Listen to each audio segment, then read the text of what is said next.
you. Keep going. Ignore the pain. I told you it was to trick you. I told you. Where are you going? See, there's nothing to follow. Come on.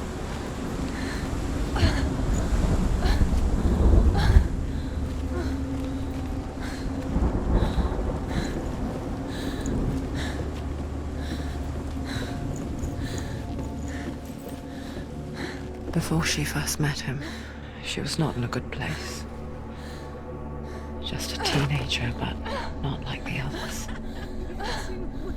Barely functioning, she rarely left the house. Her father's in-bell made sure of that. Only occasionally did she venture out on her own, collecting firewood and herbs. Errands out in the Orkney Plains. That was her world. Like this one. Barren and lonely. You're getting stronger.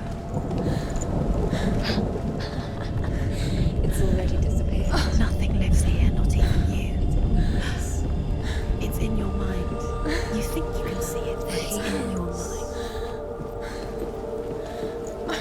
There's the tree. There he was. Where is he? The lone figure of a boy. He's there, under the tree. Swordplay under the shade of a tree. See him? Come, you have to. She remembers the first time she saw him. To her young eyes, He's he there. moved as if dancing, You can see him. and the world danced with him. The glue lifted, and for the first time in years she felt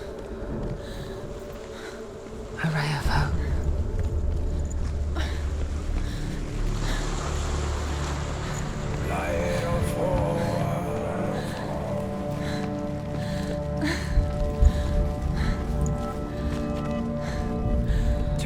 The Northmen tell of a great hero.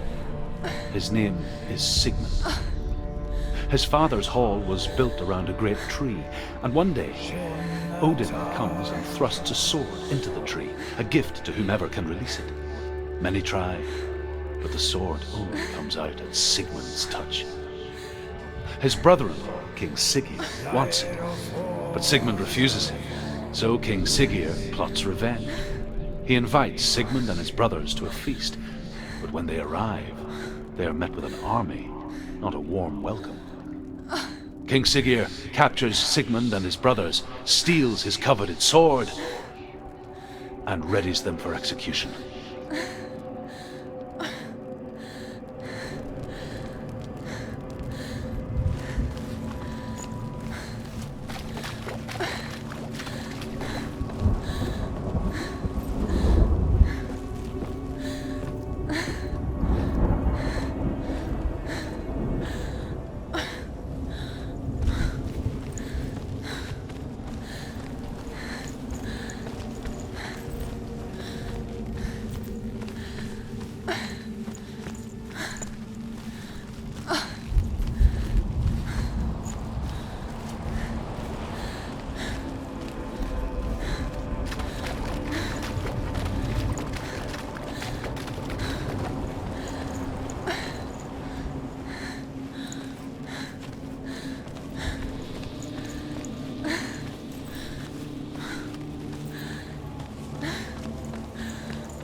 Day after day, watching from afar, she mimicked him, perfecting her own secret dance,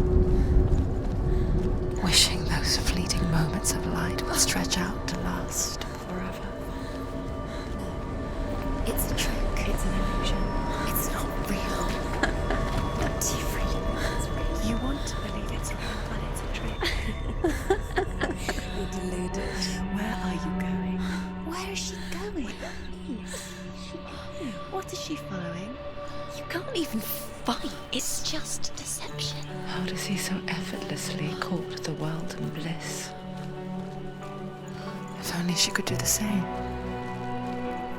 See the world through eyes anew and dance with it, just like he does.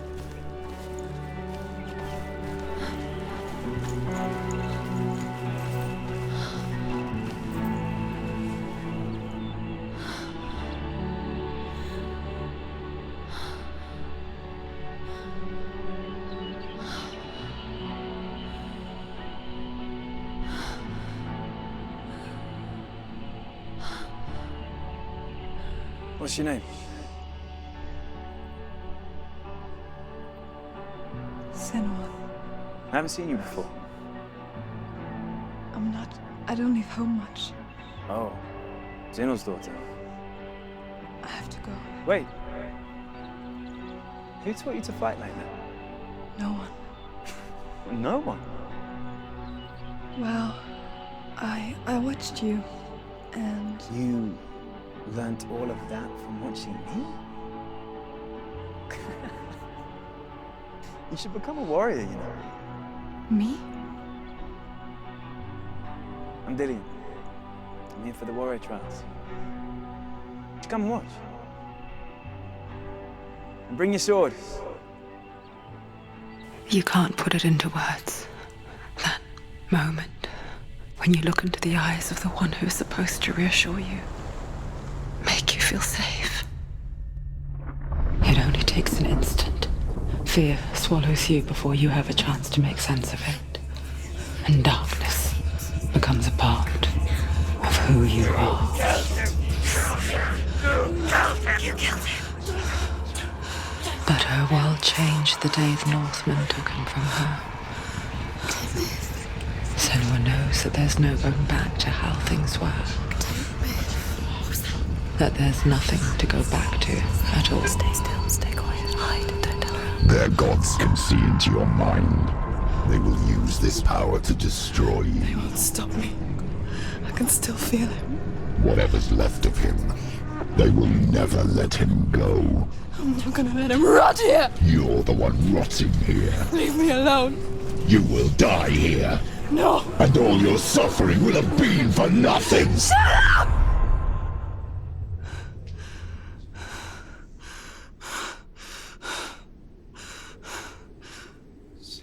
Dillian?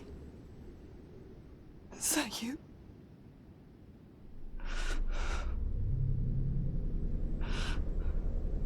I'll find you, my love. I promise.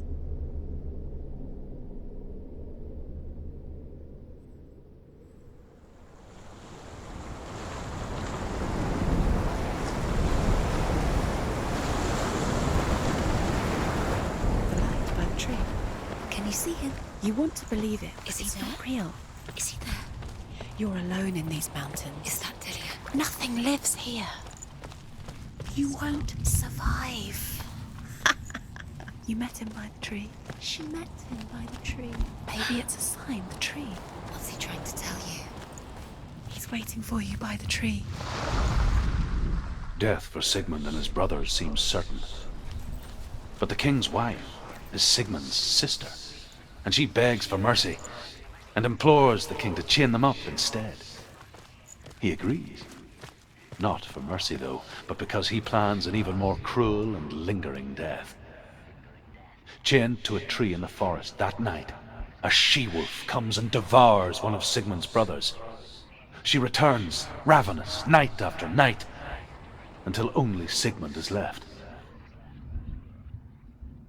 The next day, Sigmund's sister sends a servant with honey to smear on Sigmund's face. But to what end? Well, that night, when the she-wolf appears again, you'll never guess what happens.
As the she-wolf licks the sweet honey from Sigmund's face, he bites the wolf's tongue.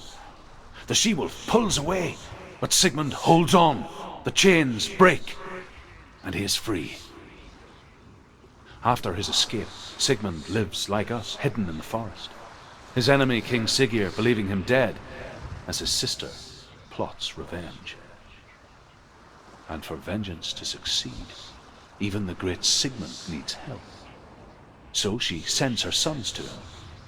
But their blood is weak and corrupted, and they're put to death by Sigmund. So his sister hatches a new plan, one that is cold of heart and pure of blood.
Its name is Gramr.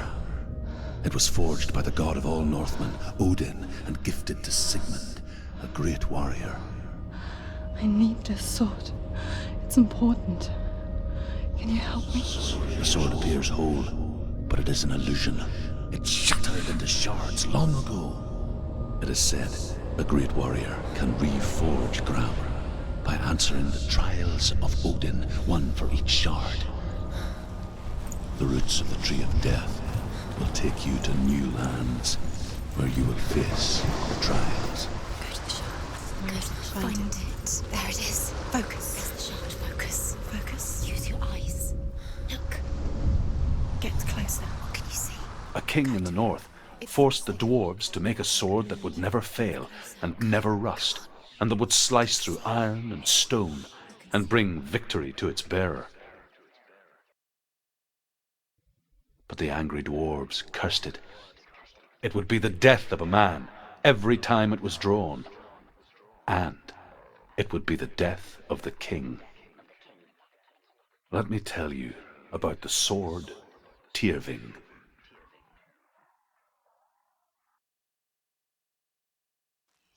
I don't recognize this place. Where are we? Where is she? It feels wrong. Where are we now? Burial mound. So strange that we go to such lengths to bury death. Something so very ordinary, inevitable. It's as if we conspire to hide death, because we have no answer for it. But when it comes and forces itself onto our friends or loved ones, then comes the reckoning. Don't go in there. Go in. You have to go in. Take the torch. It's too dark. Take it. This will help you. Careful. You have to be able to see.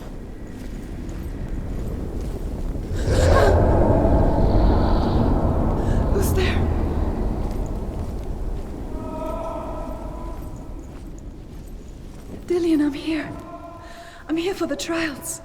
Like when we first met, remember? I'll find him.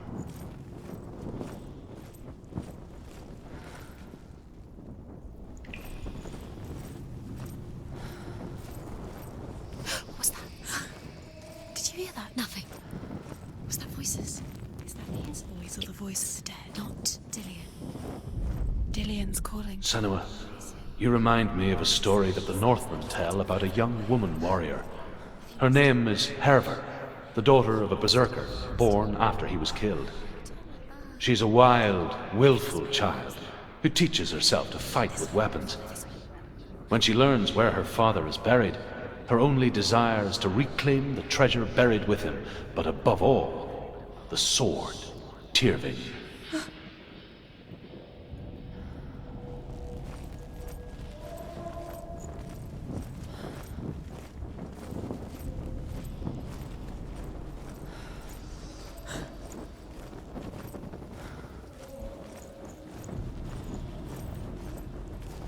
Don't touch the walls. You don't know what they might do. Turn back. She has to keep going. It's not safe here. She has to keep going. If you go down there, no one can save you. I can hear him.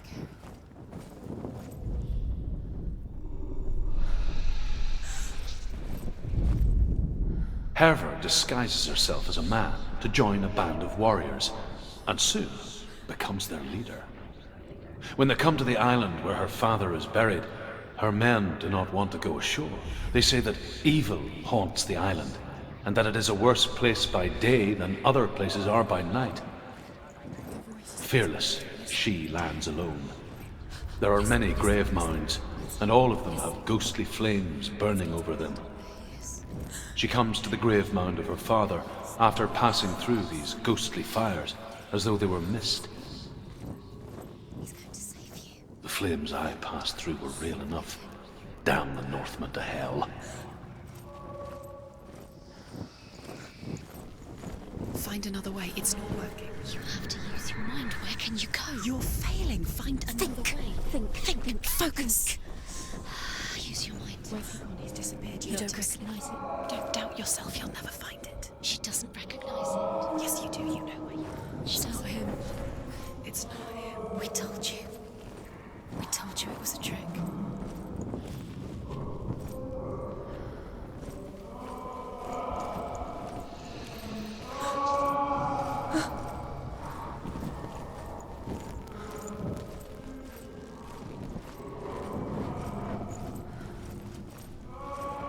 Her voice doesn't sound like Dillian. What's happening? Quiet. It's not him. He wants me to find him. I'm lost without him. That's not Dillian. That doesn't sound like Dillian. It sounds like something more dangerous. Something is here. That voice. It's not Dillian.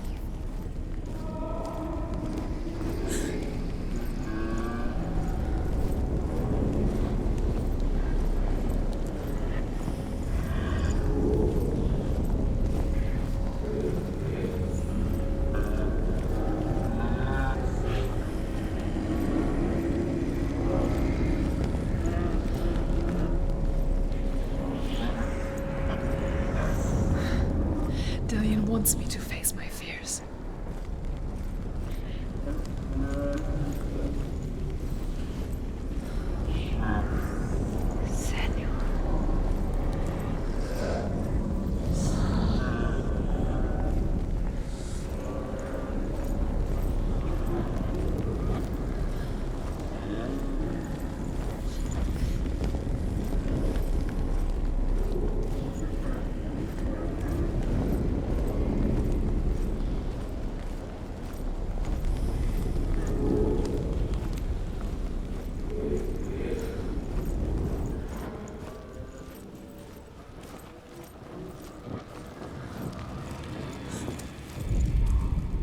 Within the burial mound, Herver calls on her father to wake from death and bring her his sword. She says that it is not seemly for the dead in their grave mounds to bear valuable weapons. Her father answers with words of warning. You go to your doom, Baleful runes surround you. You have gone mad. You have lost your mind. Your thoughts are confused. It is dangerous to wake the dead. Like I said, she reminds me of you.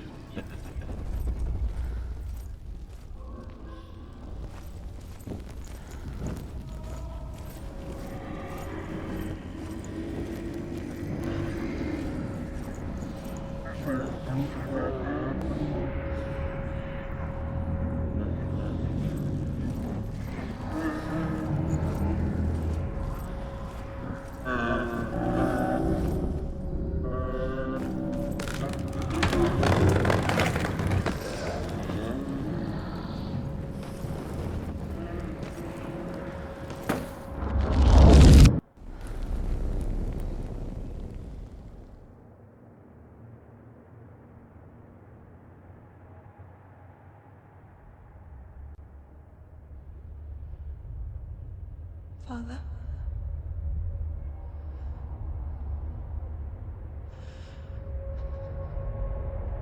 I'm leaving. I've decided. I think it will be good for me.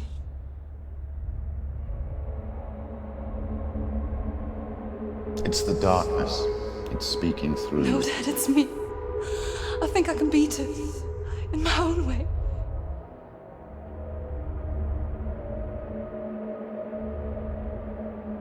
I can see the darkness in your eyes, child. I met a boy.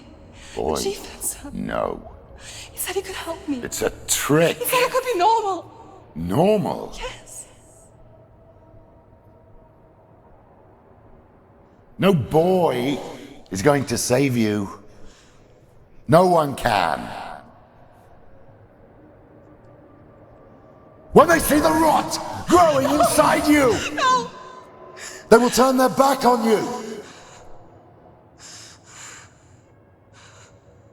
The gods can only fix you through my hand.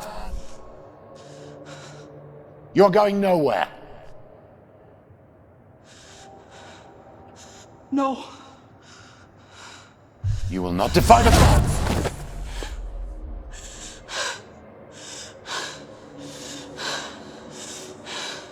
Come, child, take my hand. Come. Senua. I am leaving! You cannot escape the darkness. Your curse will make everyone suffer.